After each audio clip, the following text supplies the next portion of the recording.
What's up? What's up? What's happening? It's yours truly, Javon Freeman, back for part four of our reaction to this very nice clip that PBD and the PBD team has put together for us. I want to start this off by saying add the Instagram page at the b.o.n.experience. Give me a like, comment, share, subscribe, even give me a dislike. They're anonymous, but it lets me know what you guys don't like, and I greatly appreciate that. Hit the notification bell as well. And I also want to say in the comment section below, if you watch videos 1, 2, 3, and now 4 of this 4-part series, I want you to put down, do they have the checkered flag emoji? If they have the checkered flag emoji, put that down in the comment section. If they don't, give me the F1 Formula race car. Because, we getting through this information. Speeding by with max speed and control. Anyway, let's get into this final part. I think this is great so far. If you ask me personally, Consultant Freeman Services, I'm super grateful that I did save this for today. And I'm super grateful I've had the time and the suitable environment to make mistakes and go over all this stuff as well. Don't be afraid to hit the Cash App. All that money is going to inevitably go back into this. I do want to get a new mic, new camera setup. I got some other things I want to do as well, but all in due time and all in proper measure. But anyway, let's get into this. Massive disability fraud. I can go through a ton of stories here with this. We'll set that aside. Now let's go to education 5%. This is a chart that many parents are not going to like, but you need to see. Let me tell you what this chart is, okay? Look at that box that tells you everything about what it stands for. The dotted lines is staff per student. The blue is spending. The orange is your reading scores of our kids. Green is math scores. Purple is science scores. What do the scores look like from 1970 till today? Flat. I just want to say our American schooling system does not have a proper, or it's not set up to actually identify, excellence. It's truly not. It's only meant to identify excellence in certain classes. But when you're talking about in the average population, it's not meant to do that. When our education was purchased by the Rothschilds, their whole goal was to just make sure people end up going into the workforce. It wasn't meant for people to actually be recognized as, oh, he has a different way of thinking that stands out from majority people, and we can't test him the same way, but his results are proven every time you put him up in a real life scenario. He just has an alternate method of doing things that isn't to the common person. Now, I think from anywhere from K up until grade 10, I think standardized testing is okay. But when you get into grade 11, 12, things got to change. If you're really trying to identify, excellence in people that are, standout performers or have different degrees of intellect that most people don't have, you're not going to find it through standardized testing, because at that point, a lot of people are already getting a glimpse of what the real world is, what it has to offer. And these standardized tests are not so much lack of motivation, but it's like, who cares? And I'm telling you, as somebody as Gen Z, and I'm grateful. The University of Connecticut paid me not just through scholarships, but like excess money. They paid me excess money from all the schools that I had an opportunity to go to because of my merits, accolades, and achievements. They were like, man, we truly want you. And they made that very clear. Not many people have that opportunity. And even I was like, screw testing. Like by grade 11 and 12, I was like, screw it, because you're telling me I'm going to have to go get a degree, go into debt, and work anyway. I might as well just go to work. That's the economy we have as of 2025. Now, don't get me wrong. Certain degrees, I think, are worth it. When you know how to rub the right shoulders, you get into the right niche, and you get into the proper markets, you can make a very great living off of it. But there's also other nuances that come into play and whatnot. And I think that'd be for another video. If you want me to expand on that, certainly let me know down in the comment section below. But yeah, man, our system is just Nothing. Free cookie for life.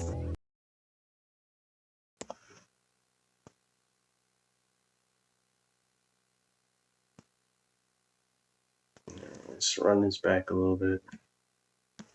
From 1970 till today, flat. Nothing has changed. What does it look like for staff per student? Skyrocketed. What does it look like for spending? To the roof. How much have things improved? It's so bad that Bill Maher, who said, I agree with almost everything that Rahm Emanuel says, except for this. Watch the clip. Proper payment. What about the Department of Education? Now, I just also want to add this in. Shout out to technology. Because we can officially say off the field, show me the replay, ref.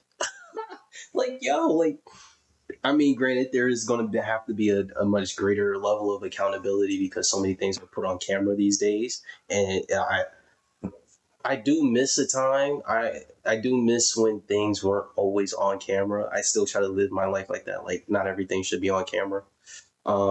But it is nice that we have the technology to run things back. Like, hey, man, this is the proof in the pudding here and there. And not to say it's a bad thing, because a lot of times it can still be taken out of context. But, you know, when certain things are just clear cut and dry, it's nice to have it. I don't know that much about it, but I've never read good things. Rahm Emanuel, who I agree with on almost everything, here was a quote. He said, a third of eighth graders can't read, and now he wants to close the department. And I thought, that's probably why they can't read. Or at least partly. I mean, the numbers keep getting worse and worse and worse. And I don't know if the Department of Education is anything but, I mean, it doesn't really, I don't know what it does. Except it takes money. It's sort of a middleman. It doesn't like run classrooms or do stuff like that. I don't think it makes policy. So where are you on something like that? And that's Bill Maher saying it, who thinks Newsom is a great candidate for future president. So Bill Maher on the left is starting to realize our education sucks and there's a reason for it. Where the hell is the money going and what do they do at the Department of Education? But let me give you a new analysis we got from the Government Accountability Office. Reveals that the Department of Education underestimated the cost of the federal direct loan program by $311 billion between 1997 and 2021. That's another $311 billion. And by the way, this whole program of $311 billion, they originally estimated that this was going to make them generate over $100 billion in revenue. The program instead ended up costing you and I taxpayers $200 billion. The budgeting errors stem from flawed assumptions about borrower behavior, income growth, defaults, and the impact of new repayment program like income. Let's run that back. I think that is very, very important. The budgeting errors stem from flawed assumptions about borrower behavior, income growth, defaults, and the impact of new repayment programs like income-driven repayment. There are reasons why groups of people of certain faiths have strong principles against these practices, and there are reasons why groups of people, I ain't going to sit there and say, but them boys, whoever them boys is, but if you know, you know, idolize these things, and throughout history you could track where nations have fallen because of these practices. Borrower behavior, income growth, defaults, and the impact of new repayment program like income-driven repayments. Who voted for these guys? Who hired these guys, right? I mean, gets you to think, what would happen if you and I had this job and we did that? How quickly would we get fired? No. Stick around, you're going to be fine. Okay, so then when we look at interest on debt, 13%. When we look at our actual debt, what happened to a national debt? If you look at 1966, look at the amount we had. Nothing. And look how it's climbing. And the red is all the recessions that we... Pay attention to what else this is also telling you. What major thing was taking place from the start, or from the mid-70s up into the 90s? There is a major increase of college enrollment. And tuition prices start going up. Loans and financing is going up. We've had and how long they lasted. So by the way, you know, Elon wants all the data. What's going on? The judge is saying you're not going to get the data for the Treasury. When you look at this chart here, the one at the top that we're looking at, black is when we're breaking even. We're doing good. Like the Marina Trench. We're doing good with our budget. Everything is looking good. Anything that goes under, that means we're overspending. So look how far goes under. The second chart shows you our expenditure. Again, look at from 1950s, 60s, 70s, 80s, 90s. 2000 drops a little bit. And then look at from 2020 on, skyrocketing to the top. You've seen this before. This ain't the first time I'm showing it to you. You've seen this before from others as well. And by the way, when we're looking at our national debt to GDP ratio, if you look at this chart here, Just look at the highs and lows. World War I, we hit 30%. Great Depression, we hit 38.6%. World War II, we hit 103%. We went all the way back down to 35.2 in 2010. Then in 2007, then in 2009, after the mortgage crisis, we went to 52.3. You know what it is right now? Our debt to GDP ratio, 123%. It's the highest we've ever been. We've never been this high. This is a very scary situation to be in. If you and your wife were in debt the way the country is, you'd be having anxiety attacks every single night. Blood pressure would be to the roof saying, babe, what the hell are we gonna do? We gotta sell your Chanel purse. We gotta sell the Louis. We gotta sell the Coach. We gotta sell the Michael Kors. I don't care what it takes. We're selling it all. Sell your socks. Sell your shoes. You need one pair of running shoes, and that's it. It's the kind of a situation you'd be in. So you know who's panicking today? The people who are panicking today is the folks who have been able to take advantage of the system like this with this much accountability. That's a heavy statement. Let's run that back. Let's run that back. Pay attention. Is the folks who have been able to take advantage of the system like this with this much accountability.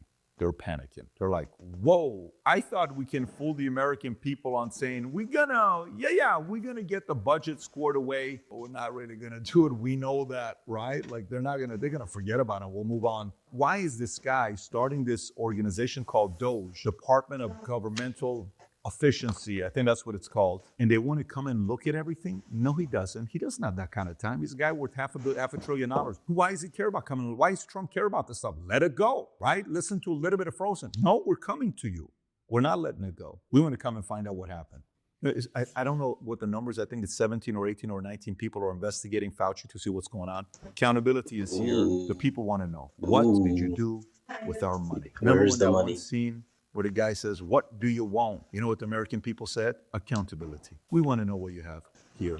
We want to know what you're doing with our money. That's all it is. If you're like that as well and you want to know as well, give it a thumbs up and subscribe to the channel. Yeah, let me know what you think down in the comment section below. Links will be in the descriptions. Credit to the content creator. Shout out PBD and the PBD team. This information was great.